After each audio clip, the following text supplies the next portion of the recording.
taxaw sa kaw doon sa lapataake ba benn xalaatu politicien bu bandu la saña attaqué man sama yéene mooy baa doole bi ma nekkal ko gémmiñam noppam ak bëtam saa su ne may faacee mbébétam dàq mimétisme andi civisme heurte sa conscience ngir nga mën a demee ci bon sens man sama yéene mooy sama rap doon li jëlee ba peuple bi si yoonu ñàkk tàggat ko ba mu mën a dundee si li mu ñàkk wan ko nu muy jëfee ba benn marchand d'illusion du ko mën a bluffé.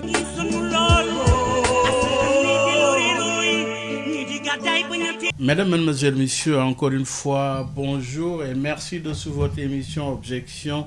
Alors, analyser les enjeux du moment, mettre en lumière les initiatives innovantes qui façonnent notre avenir, eh bien, c'est tout l'enjeu de l'émission de ce dimanche avec comme invité Madame Seynabou Mbaye. Elle est la présidente du COSEF, du Conseil sénégalais des femmes. Vous imaginez tout notre plaisir à recevoir Madame Mbaye, Objection de ce dimanche. Madame, bonjour et encore une fois, merci d'avoir bien voulu accepter notre invitation. Bonjour Baye Oumar, je vous remercie en mon nom personnel et au nom du Conseil sénégalais des femmes. Et vous me permettrez également de vous saluer et de saluer tous les auditeurs et les auditrices de la radio Sud FM. Alors, Madame Mbaye, vous célébrez, je parle du COSEF, 30 ans de combat, 30 ans de vie, de combat en faveur de la femme. Aujourd'hui, quel bilan tirez-vous sur le parcours de ces 30 années de combat, c'est-à-dire 3 décennies de combat? Effectivement, le COSEF vient de célébrer ses 30 années d'existence. Nous avons voulu en faire un moment de bilan, un moment de réflexion, mais également un moment pour ouvrir des perspectives. 30 ans, c'est toute une génération. Entre les pionnières qui ont fondé le COSEF et ma génération, il y a des années qui se sont écoulées, mais le combat est resté le même, il est resté vivace. Parce que la société sénégalaise, entre-temps, a pu subir des transformations, mais nous conviendrons qu'il reste encore beaucoup de choses. Le bilan que nous avons tiré de ces célébrations, c'est qu'il y a beaucoup d'avancées qui ont été incontestablement obtenues dans le renforcement du leadership des femmes sénégalaises, dans leur autonomisation, dans l'affirmation de leurs droits, en tout cas beaucoup d'acquis, mais également beaucoup de défis. C'est pourquoi le thème de notre célébration était libellé ainsi: leadership féminin au Sénégal, pluralité de défis et perspectives d'action. Et nous avons pu quand même avoir une leçon inaugurale de haute facture et beaucoup de panels qui ont permis de revenir selon plusieurs entrées sur les défis qui persistent encore, certains qui ont été relevés, mais également de voir quelles peuvent être les perspectives pour les 30 prochaines années. Du moins, événement qui a marqué le retour de pas mal, justement, de pionnières qui ont marqué la vie de l'institution.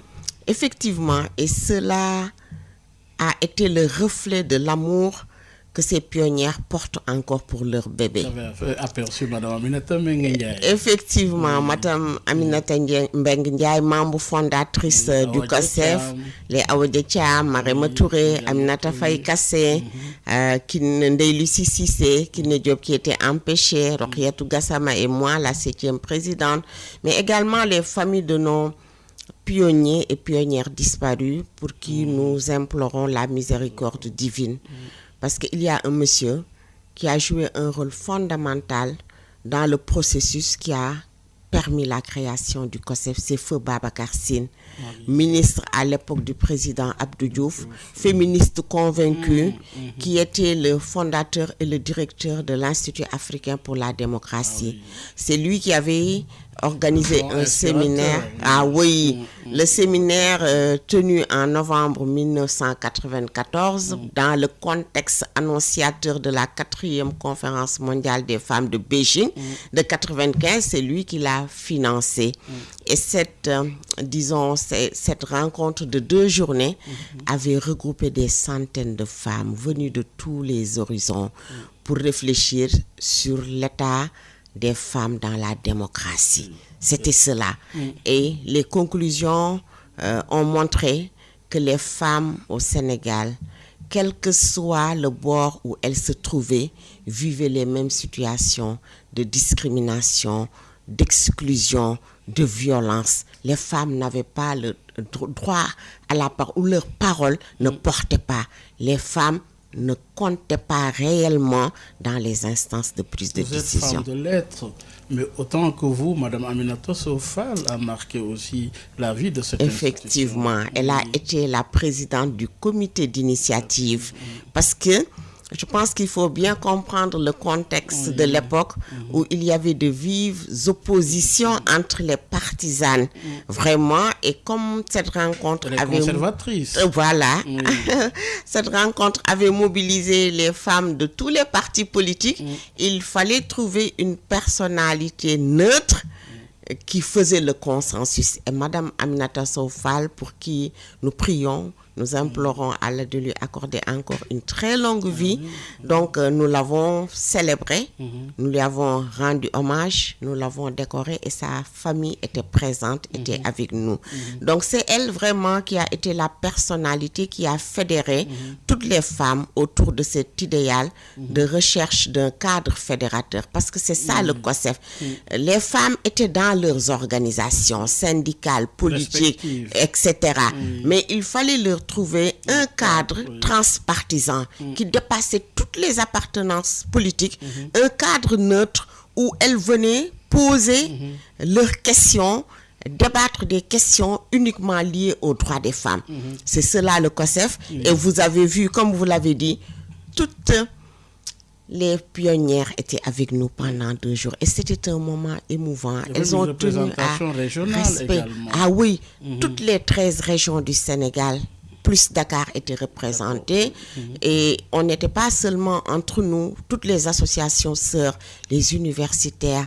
Et comme le COSEF, dans son déploiement, nous en parlerons peut-être plus tard, a maintenu et continue de maintenir son domaine de spécialisation qui est la participation politique des femmes, mais il s'est ouvert également aux autres secteurs de la société parce qu'il y a des problématiques de notre contexte qu'il faut prendre en charge avec leurs acteurs.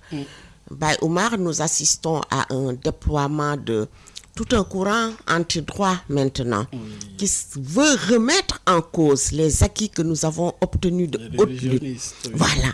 Et ça, c'est un courant mondial qui se déploie au Sénégal, qui est très médiatisé, qui nous reproche souvent de porter des combats venus de l'extérieur. Et le COSEF a mis en place une alliance pour la promotion d'une justice de genre.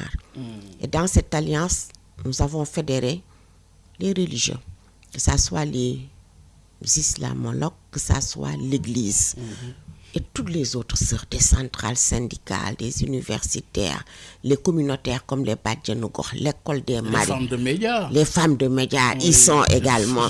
Voilà. Donc, et nous essayons de débattre, d'avoir un dialogue sain autour de ce qui relève du droit, de la religion, mais également de nos coutumes.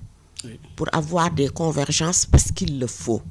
Nous sommes investis toujours dans la recherche de la paix, de la cohésion sociale. Et ça aussi, c'est quelque chose que nous avons montré le 2e jour de notre célébration et nous avons montré qu'il est possible de dialoguer de façon apaisée en ayant des positions parfois opposées, mais en recherchant également un consensus. Alors, vous l'avez dit, Madame Mbaye, présidente du COSEF, aujourd'hui, parmi les acquis, dites-nous quels sont, selon vous, ceux qui ont eu l'impact le plus visible sur la vie des femmes, notamment en matière de représentation politique, de droits sociaux et d'autonomisation économique. Notamment en termes d'autonomisation économique, en termes aussi de représentation politique et surtout en termes de droits sociaux? Je pense que le mouvement social féminin sénégalais peut être fier d'avoir obtenu plusieurs acquis. Parmi ceux qui ont marqué les femmes de ma génération, incontestablement, il y a la loi qui institue la parité élective. Cette loi-là, elle est avant-gardiste. Elle est, je peux même dire, même si le terme semble fort, révolutionnaire. Avant l'adoption de cette loi, je pense que beaucoup de personnes pensaient que c'était une revendication utopiste. Parce qu'on était dans une société où la représentation féminine était très faible. Nous sommes dans une société qui a ses conceptions et ses représentations socioculturelles qui ont tendance à exclure la femme de l'espace du pouvoir. Parce que dans notre pays, nous savons tous que le pouvoir, il est assimilé à l'homme et au masculin. Et faire cette revendication, et je vous avoue que c'était pas le fruit du hasard. C'est parce que le Conseil sénégalais des femmes a mené des campagnes qui ont précédé la revendication de la parité. Il y a eu une première campagne menée à partir de 1998, conceptualisée autour, disons, de cette interrogation, démocratie, où es-tu? Parce que l'analyse de la situation politique avait montré que notre démocratie chantée partout ailleurs n'était pas une démocratie inclusive. C'était au contraire une démocratie qui excluait majoritairement les femmes et les jeunes. Et cette démocratie avait été à cet état-là parce qu'elle était le reflet simplement de ce qui se passait dans les partis politiques, où vous avez des mouvements qui permettent de réunir, de fédérer des parties importantes et de donner l'impression que ces partis sont représentés. Dans tous les partis politiques du Sénégal, vous avez un mouvement national de femmes et un mouvement national de jeunes. Et quand vous arrivez au niveau des instances dirigeantes, comme le secrétariat politique ou le bureau politique, la représentation des femmes et des jeunes est une représentation très faible. Donc c'est après l'analyse de tout cela que nous avons mené la campagne Démocratie, où es-tu? Qui interrogeait la représentation des femmes et qui avait commencé à vouloir revendiquer le quota. Nous avons fait des tournées auprès des leaders des partis politiques qui nous avaient fait des promesses. Mais à l'issue des élections législatives de 1998, on s'est rendu compte que les résultats n'étaient pas à la hauteur des promesses faites. On espérait 25% au moins, on était très loin de cela. On s'est dit, on ne peut pas continuer à dépendre de promesses. Il faut qu'on trouve des stratégies qui nous permettent d'avoir une loi. Et la réflexion a été commencée comme ça. Et il y a eu beaucoup de recherches pour faire un argumentaire sociologique, un argumentaire historique, pour montrer que nos sociétés africaines traditionnelles étaient pour l'essentiel des sociétés matriarcales, qui accordaient une place extrêmement importante aux femmes, et que peut-être les différentes colonisations que nous avons subies, notamment arabo-islamiques et françaises, ont imposé le patriarcat qui a complètement supplanté et effacé notre matriarcat et même des souvenirs. Parce que moi, je dis que souvent, nous, on n'a pas de mémoire collective. On ne transmet pas la mémoire de notre histoire. Les jeunes d'aujourd'hui ignorent que nous avons, pour l'essentiel, été des sociétés matriarcales. Même s'il y a des survivances dans certaines sociétés, comme chez les Sérères et chez les Diola. Donc, nous avons construit des argumentaires, nous avons fait une large coalition avec d'autres associations de la société civile. Nous avons obtenu l'appui de partenaires. Le COSEF a eu l'appui des universitaires, notamment des juristes, pour traduire en texte l'idée que nous avions de la parité. Le benchmarking que nous avons fait dans le monde montrait que la parité existait dans les sociétés occidentales développées, mais qu'elle n'était pas respectée.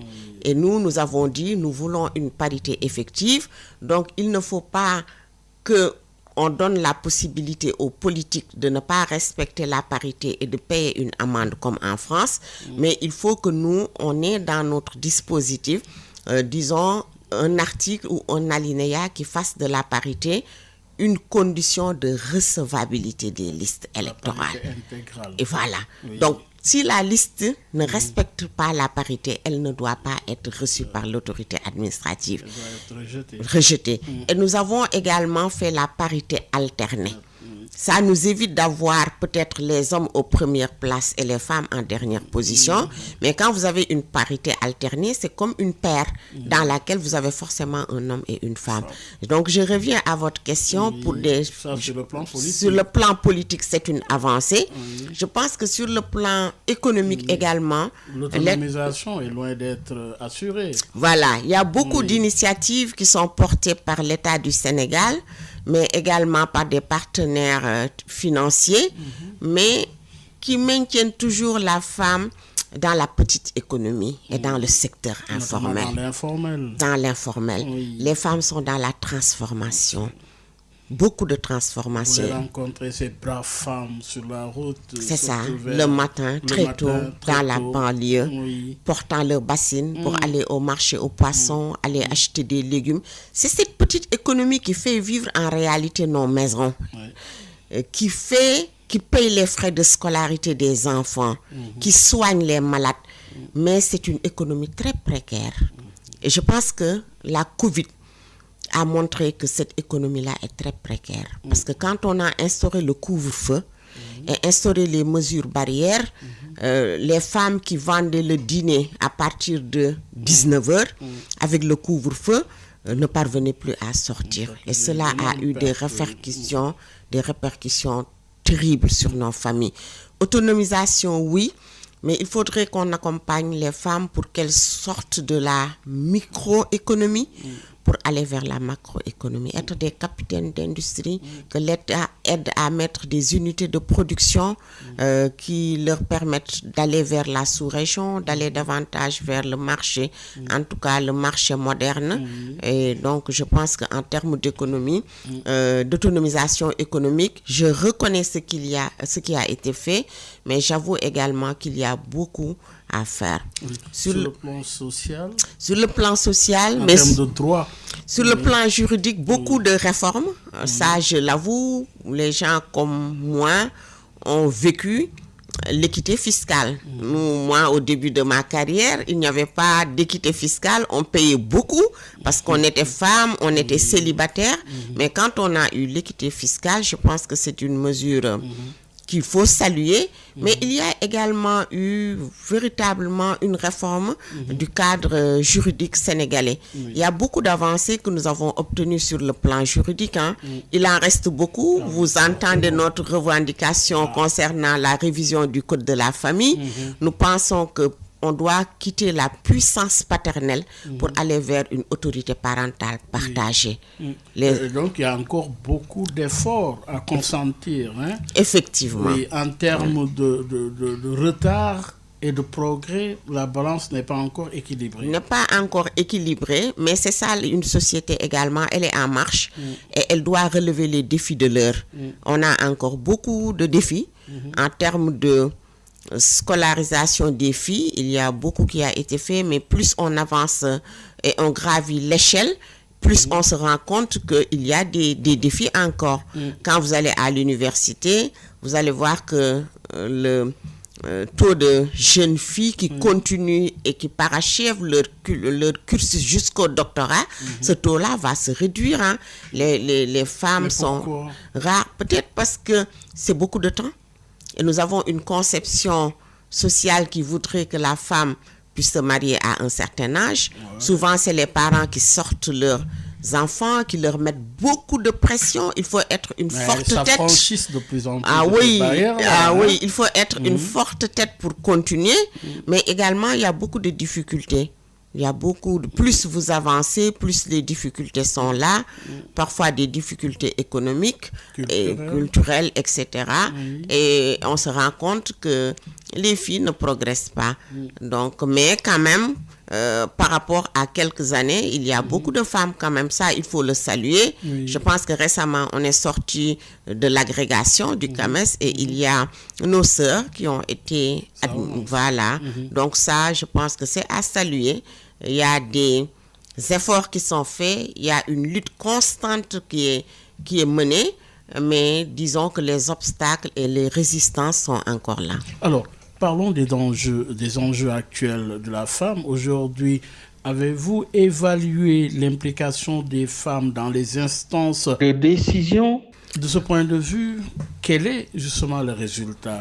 Positif ou encore des efforts à consentir également à ce niveau, notamment après la parité? Je pense que pour être réellement objectif, moi j'aurais suggéré qu'on puisse faire une étude scientifique de l'impact de la participation des femmes dans la qualité, disons, du travail de l'Assemblée nationale et d'un échantillon de collectivités territoriales.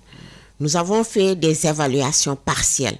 Le COSEF l'a fait, l'Observatoire national de la parité l'a fait, d'autres structures l'ont fait. Mais je pense que cette évaluation montre que cette participation, en tout cas presque égalitaire des femmes, parce que nous ne sommes pas encore à 50-50 pour des raisons que nous pouvons expliquer, mais que cette participation-là a produit des effets. Moi, je vais m'arrêter d'abord sur ce que nous observons, qui est un rajeunissement du leadership politique. C'est l'évaluation, c'est l'analyse. Sommes-nous en tournant par rapport à cette question, en avance, en arrière ou en tournant décisif? Moi, je dirais que nous sommes à un tournant décisif. Nous ne sommes pas en avance parce que nous ne sommes pas encore à 50-50 et nous n'avons pas, je pense, de façon scientifique pu mesurer l'impact de la participation des femmes, même s'il y a des évaluations partielles. Je pense que cette participation des femmes permet de jeter un regard différent sur la conception, la mise en œuvre et l'évaluation des politiques publiques. Le regard d'une femme sur les politiques publiques est forcément un regard différent de celui des hommes. Mais vous en avez aussi analysé. Ah oui. La problématique, qu'est-ce qu'on peut en retenir, madame? Une meilleure prise en compte des besoins différenciés des hommes et des femmes, des jeunes filles, des jeunes garçons, des personnes du troisième âge. Parce que la femme, en tant que mère, qui porte, disons, beaucoup de dimensions sociales au sein de la famille, mais également au sein de la communauté, quand elle est élue députée, elle va forcément regarder les politiques publiques, mais notamment les budgets qui sont votés à l'Assemblée, pour voir en termes d'éducation, est-ce qu'il y a une meilleure prise en compte des besoins de nos filles dans les écoles, de l'élémentaire à l'université, parce que nos besoins sont différents. Une femme a des besoins différents. Quand elle va à l'école, à la puberté, elle a des besoins spécifiques. Il faut les prendre en compte. Dans le secteur de la santé également, quand une femme regarde le budget du ministère de la Santé, forcément, si elle est sensible au genre, elle doit regarder comment les allocations sont faites. Effectivement. En plénière même. Effectivement. Oui, la dernière étape. Et je présume Quelle analyse? Que nos sœurs qui sont à l'Assemblée nationale accordent une attention particulière à la prise en compte de nos besoins dans tous les domaines. Oui. L'éducation, la santé. Vous savez que des budgets déjà qui sont en baisse, madame, pour la santé. Ah oui, déjà le contexte pour économique. La microfinance et l'économie solidaire. Ah oui. Beaucoup. Oui. C'est le compte, j'imagine, c'est le contexte économique actuel, vraiment où nous suivons tous le débat sur la situation économique très difficile que traverse notre pays. Nous faisons beaucoup d'emprunts. Les recettes peut-être ne sont pas à la hauteur des attentes. Et ça, forcément, va impacter sur la prise en charge, en tout cas, de beaucoup de secteurs sociaux. Et ça va impacter sur les allocations, le volume des allocations, qui ne devrait pas être en baisse, parce que les besoins sont croissants. Et nous sommes en retard dans les infrastructures. On a besoin de renforcer le plateau sanitaire, de renforcer la carte sanitaire, pour qu'on puisse avoir une certaine qualité de prise en charge, disons, au niveau des soins. Malheureusement, c'est des secteurs qui vont connaître des difficultés. Au quotidien, vous voyez les difficultés que nous rencontrons au niveau de nos hôpitaux, au niveau de la santé, au niveau de l'hygiène, du cadre de vie, au niveau des infrastructures, surtout en zone rurale.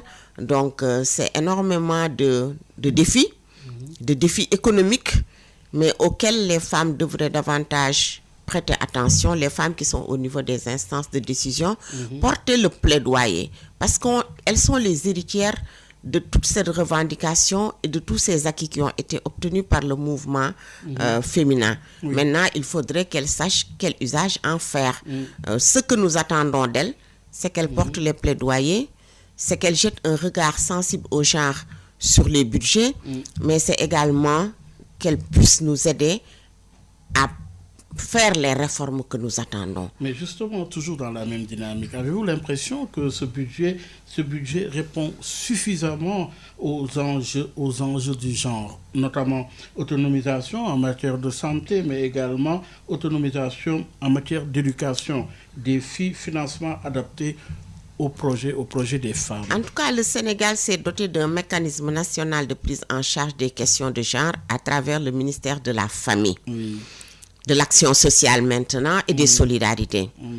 Dans ses attributions, ce ministère-là porte beaucoup de secteurs qui pourraient en tout cas permettre de prendre en charge beaucoup de préoccupations qu'ont les femmes. Donc je pense que le ministre y est, travaille, en tout cas on la voit beaucoup sur le terrain, au chevet des populations et des communautés. Et je pense j'en suis certaine, elle a une sensibilité sur ces questions-là et elle fait preuve de beaucoup de volonté. Maintenant, le budget est-il objectivement à la hauteur de nos attentes? Peut-être non. Et c'est lié peut-être à ce que j'ai dit tout à l'heure, à la limite de nos ressources budgétaires. On ne pourra pas tout faire en une fois, mais pour moi, c'est important de définir les priorités sur lesquelles on peut investir pour produire de l'impact. Pour moi, c'est ça qui est plus important. Quels sont les secteurs dans lesquels on peut orienter les budgets pour produire de l'impact dans la situation sociale, économique vécue par les femmes sénégalaises? Le besoin est réel. Effectivement. Oui. Et à ce niveau, toujours dans l'analyse par rapport à ce budget, faudrait-il le constater, s'en arrêter là ou quelle initiative? Il faut continuer le plaidoyer. Vous savez, vous savez, il y a la possibilité de faire des lois de finances rectificatives. On a eu un débat d'orientation budgétaire. Voilà. Je pense que les questions portées par les députés lors du débat d'orientation budgétaire, même si elles n'impactent pas directement la loi de finances initiale, peuvent conduire à la prise de loi de finances rectificative. Peut-être, en tout cas, nous, on souhaite qu'il y en ait une deuxième cette année, qui permet de réorienter, en tout cas de donner l'état des finances, l'état réel des finances par rapport aux projections de la loi de finances initiale de 2025, mais également de réorienter les budgets par rapport aux priorités. Et je pense que sensible au genre de plus en plus. C'est ça. Oui, donc nous attendons qu'il y ait une deuxième loi de finances rectificative et qui permette d'avoir plus d'allocations dans les secteurs qui sont sensibles au genre. Oui. Pour rappeler à nos auditeurs que vous suivez votre émission Objection, qui reçoit Mme Seynabou Mbaye, elle est la présidente du COSEF, du Conseil sénégalais des femmes. Mme Mbaye, le Sénégal traverse une situation difficile au sommet de l'État. Beaucoup parlent de crise, mais aujourd'hui, comment une institution comme le COSEF analyse cette situation au sommet de l'État entre le président de la République et son Premier ministre? Effectivement, Baye Oumar, c'est une situation à laquelle je pense tout Sénégalais est attentif parce que c'est une crise ou en tout cas une incompréhension au sommet de l'État. Et je pense que ce qui affecte l'État nous affecte tous. Nous avons confié notre destin au président de la République et à son Premier ministre. Peut-être la particularité, c'est d'avoir un duo. Nous avons ensemble vécu tout ce qui s'est passé de 2021 à 2024 et qui a obligé peut-être le Premier ministre qui détient la légitimité populaire à investir un compagnon qui détient maintenant la légalité à travers les résultats des urnes. C'est un duo bien élu qui est sorti de l'opposition dans des conditions difficiles, qui a été élu, qui a le devoir d'être attentif à toute la charge d'espérance qui pèse sur ses épaules. Nous regardons avec beaucoup d'appréhension cette situation, mais nous avons le devoir en tant que COSEF et en tant que femme de faire une médiation. Je pense qu'il est important qu'on puisse nous aussi jouer notre partition. Cela a été dit lors de notre célébration il y a 3 jours et je pense que nous allons trouver les moyens de le faire en tant que femmes parce qu'une situation de crise impacte toujours les personnes les plus vulnérables qui sont les femmes et les jeunes. Nous sommes dans un espace politique. Il y a des enjeux de pouvoir. Ça, c'est indéniable. C'est des questions de pouvoir. On attend le moment d'élection pour trancher. Oui, mais je pense que cette crise-là, tout le monde doit s'y investir. Et il me semble, à entendre les discours des 2 protagonistes, que le dialogue est possible. La situation, elle semble assez contradictoire parce que quand vous entendez les discours des protagonistes, ce sont des discours de paix, ce sont des discours qui rassurent pour dire qu'il n'y a pas d'incompréhension, ils se sont parlé. Mais quand vous voyez ce qui se passe au niveau de leurs partisans et qui est très amplifié par les réseaux sociaux, vous êtes convaincus du contraire. Je pense que c'est important qu'ils puissent s'asseoir, en tout cas vider ce qu'il est dit, en tout cas, s'il y a un conflit, s'il y a des divergences entre eux, qu'ils puissent en parler. Alors, si c'est quelque chose qui est lié à l'exercice du pouvoir, je pense que nous, il faut qu'on retourne au principe démocratique. Nous sommes régis par la Constitution sénégalaise qui a donné des attributions au président de la République, qui est le gardien de la Constitution, qui a donné des attributions au Premier ministre nommé par le président de la République. Il faudrait que chacun puisse exercer la plénitude de ses attributions, mais dans le respect de la Constitution et des lois qui régissent ce pays. Et je pense que c'est important, moi j'insiste sur ça, que des médiations puissent être menées pour l'intérêt de ce pays. Parce que si ce duo échoue, c'est toute une génération qui aura échoué. Alors, Madame Seynabou Mbaye, aujourd'hui, vous avez constaté qu'il y a 2 femmes qui se sont exposées, l'une du côté du président de la République, je veux parler de Madame Aminata Touré, l'autre du côté du Premier ministre, je veux parler de Madame Aïssatou Mbodj, communément appelée Aïde Mbodj. Comment analysez-vous l'image de la femme vis-à-vis de ce problème qui touche 2 hommes à la tête du pays, mais derrière avec des femmes chacun de son côté, dans un conflit qui n'est pas forcément le leur? Bon, moi je ne suis pas d'accord avec cette dernière partie de la qualification. Pour moi, ce ne sont pas des relais, ce sont des femmes politiques qui ont fait leur choix. Et je dois préciser que toutes les 2 sont des membres du COSEF. Elles sont toutes les 2 des membres du Conseil sénégalais des femmes et elles revendiquent cette appartenance-là. Pour moi, ce sont des militantes, elles sont partisanes, elles ont fait le choix. Elles sont dans l'espace politique depuis très longtemps, toutes les 2, depuis des décennies. Oui. Moi, j'ai grandi en connaissant Aïda Mbodj au Parti socialiste avec tout son parcours, en connaissant Mimi Touré dans, disons, la mouvance de la gauche. Elles sont depuis lors dans l'espace avec leur choix qu'elles assument. Pour moi, elles ont choisi leur camp. Elles ne sont pas des relais, ce sont des choix objectifs. Et tout comme elles, il y a des dizaines ou des centaines d'hommes qui ont également choisi leur camp. Nous observons sur la scène un positionnement depuis quelques semaines des maires, des dirigeants de mouvements qui choisissent un camp ou un autre.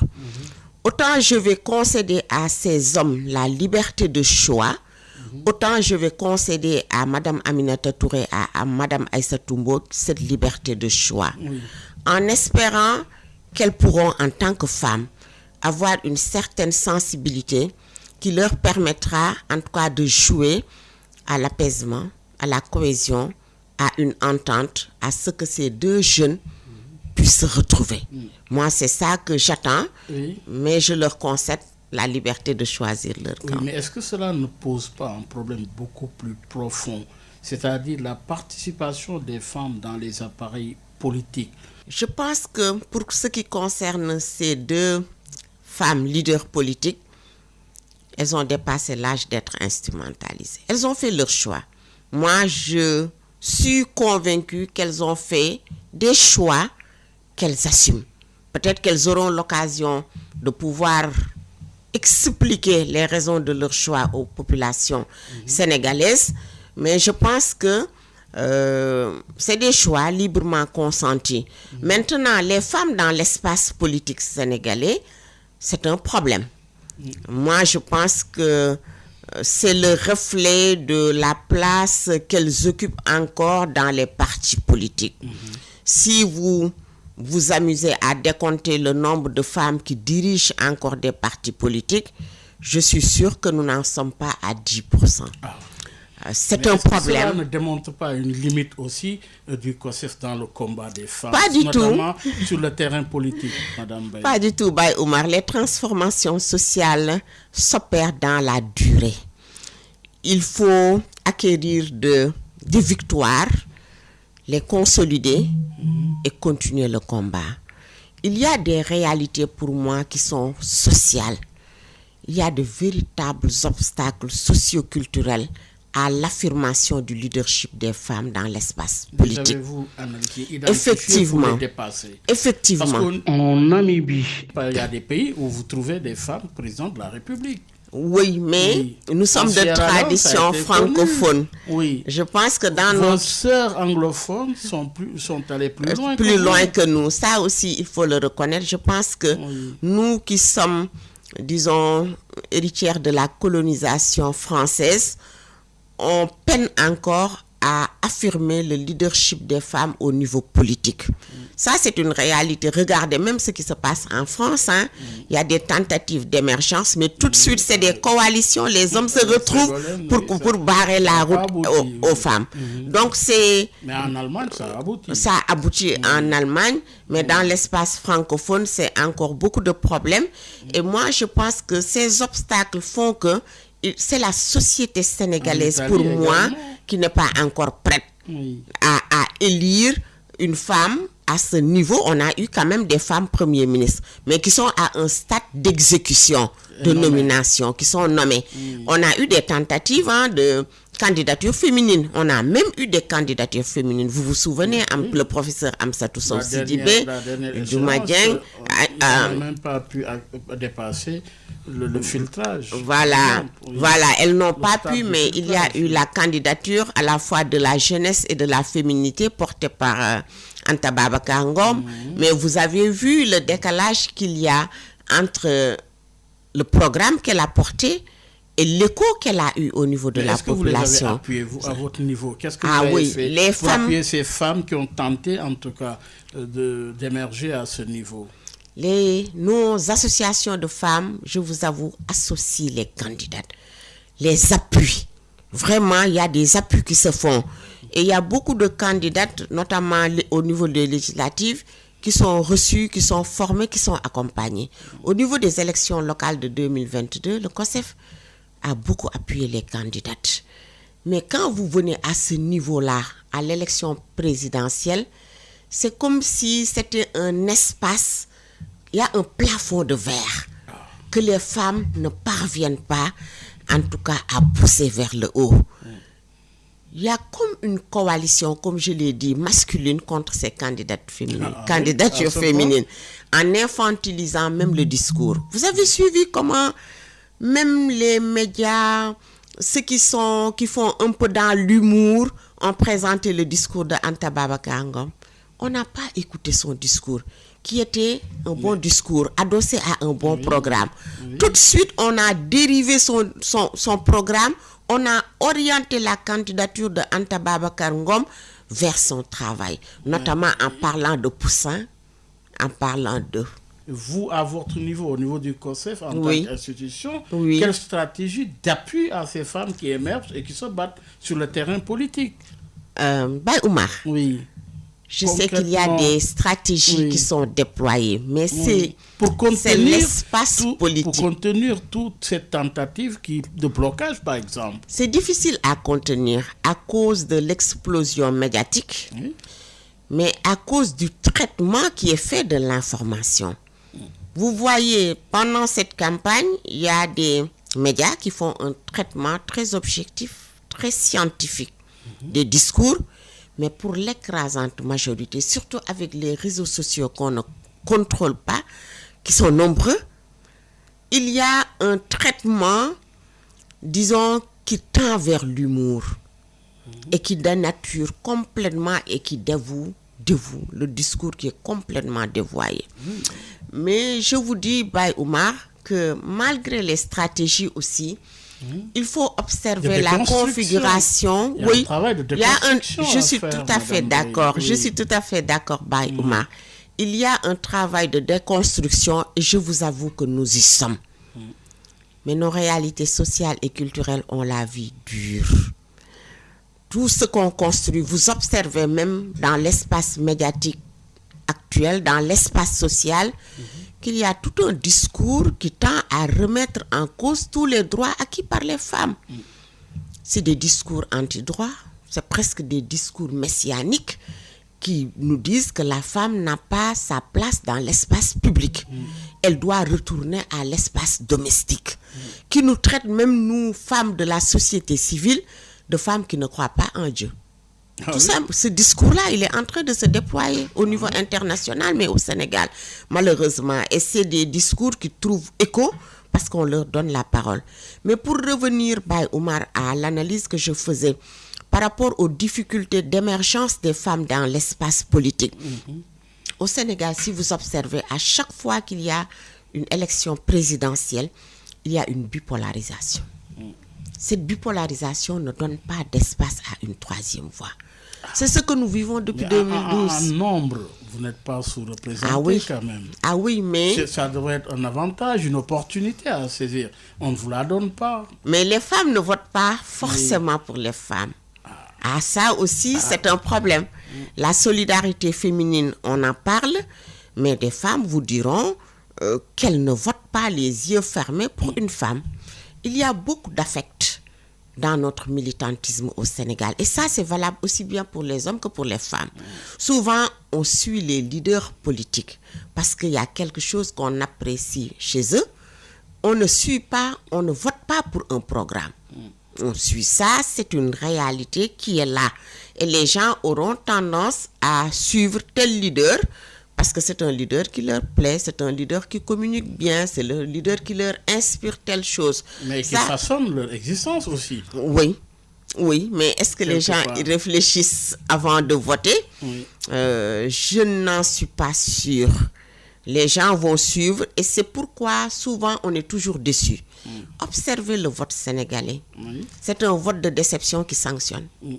C'est pas forcément un vote qui choisit. À ce niveau.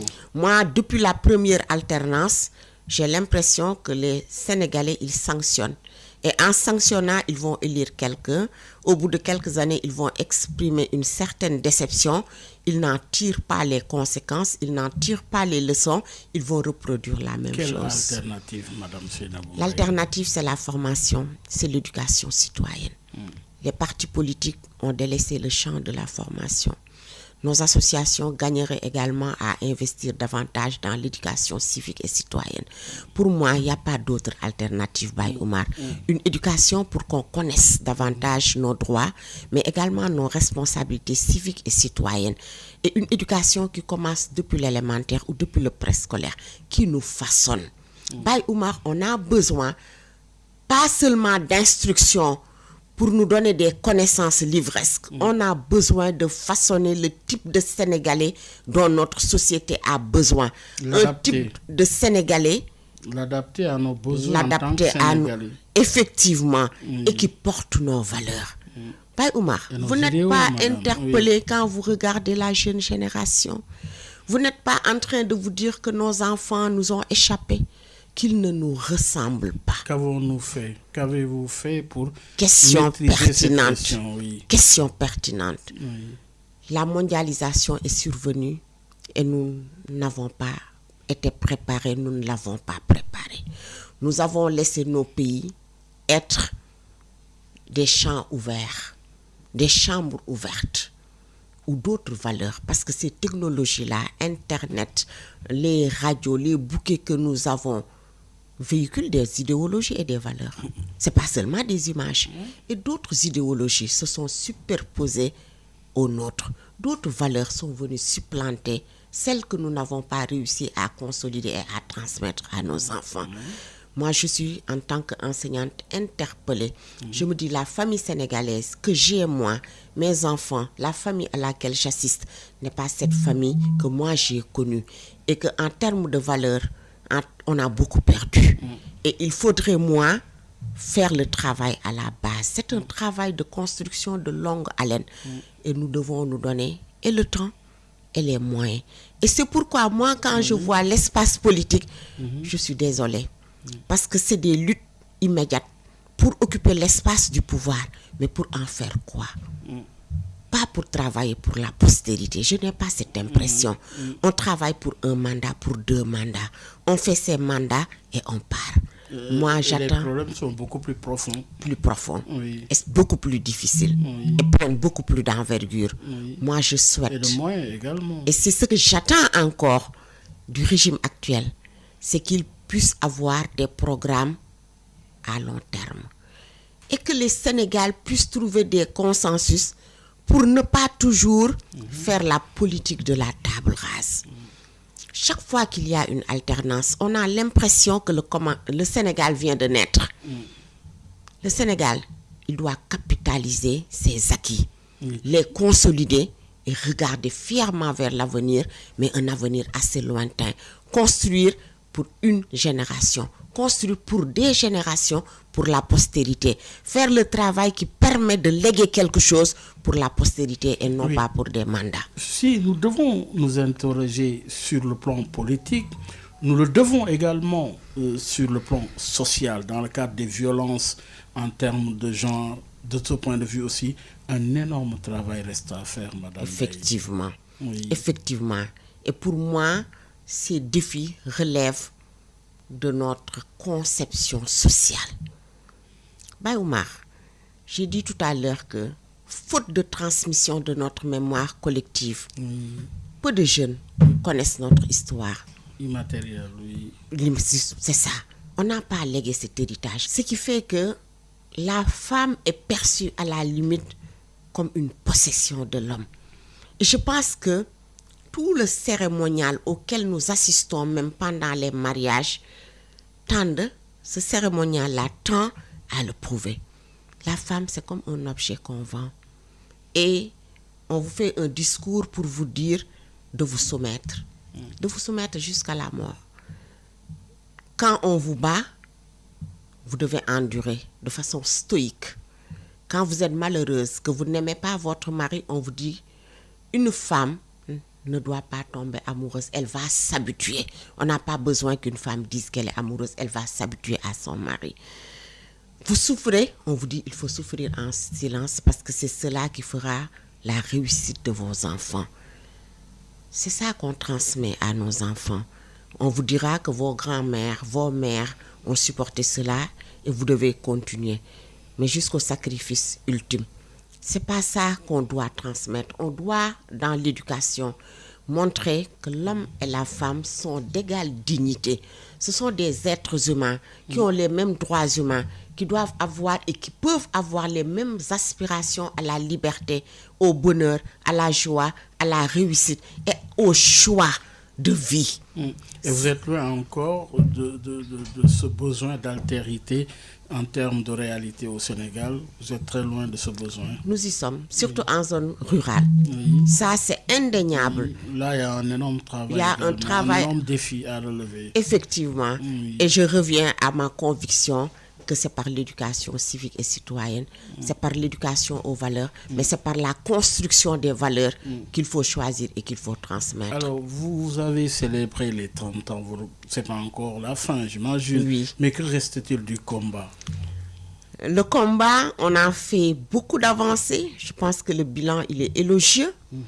On doit consolider. Le COSEF ne quittera jamais sa spécialisation qui est la participation politique des femmes. Et à quoi pourrait ressembler le COSEF dans les prochaines 30 années? Dans les prochaines 30 années, on aura peut-être un COSEF qui va s'ouvrir à d'autres défis, qui sont des défis de notre temps. Forcément, on va s'ouvrir, on va garder notre héritage, on va se rajeunir davantage, on va s'adapter à notre contexte, mais on va toujours promouvoir le leadership des femmes.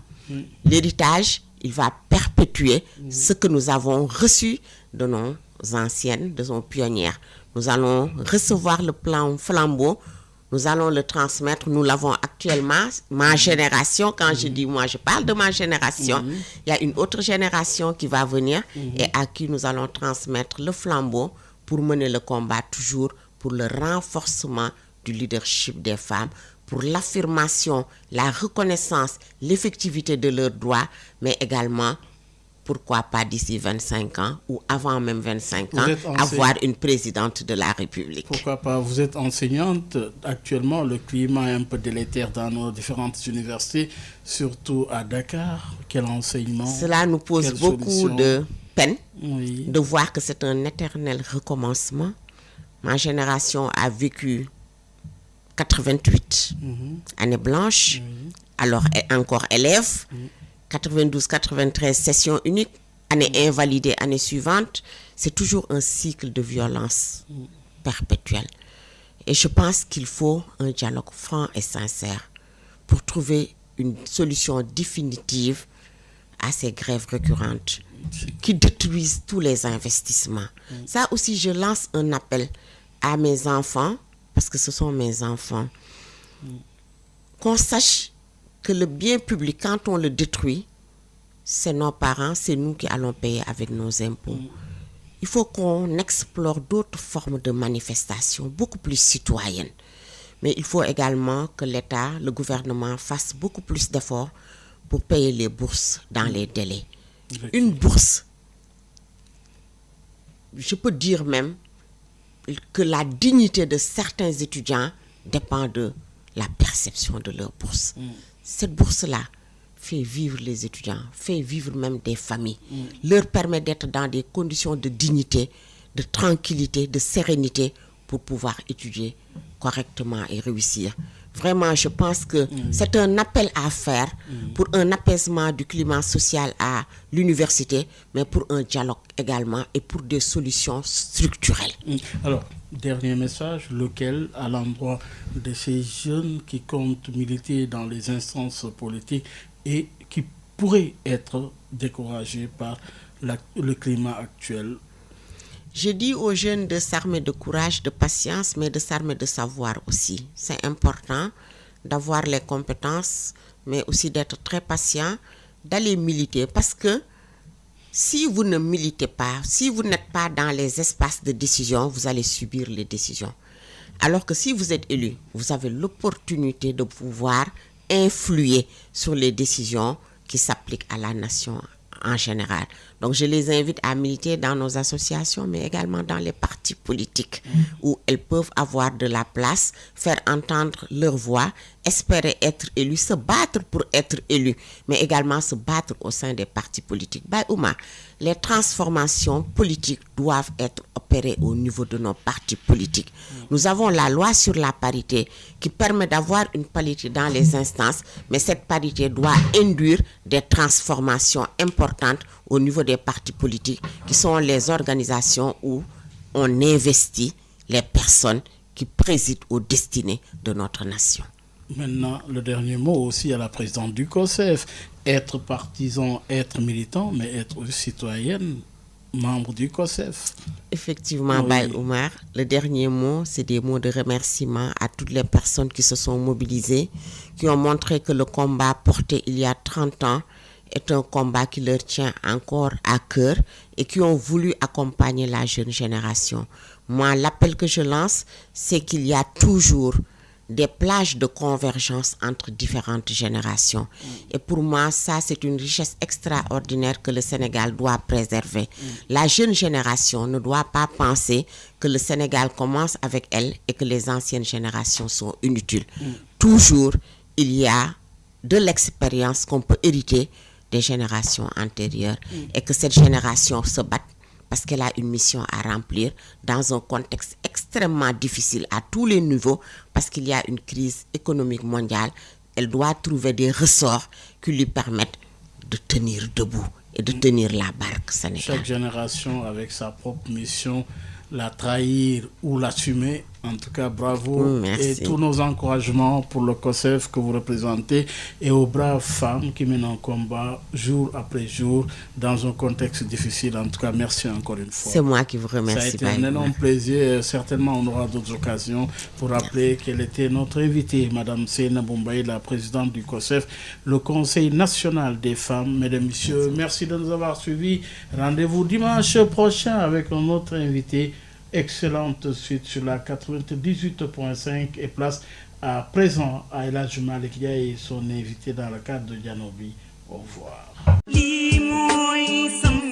mbow yu may mbow sa kaw doon sa lapataake ba benn xalaat politicien bu bandu la saña attaqué man sama yéene mooy baa doole bi ma nekkal ko gémmiñam noppam ak bëtam saa su ne may faacee mbébétam dak mimétisme andi civisme heurte sa conscience ngir nga mën a demee ci bon sens man sama yéene mooy sama rap doon li jëlee ba peuple bi si yoonu ñàkk tàggat ko ba mu mën a dundee si li mu ñàkk wan ko nu muy jëfee ba benn marchand d'illusion du ko mën a bluffé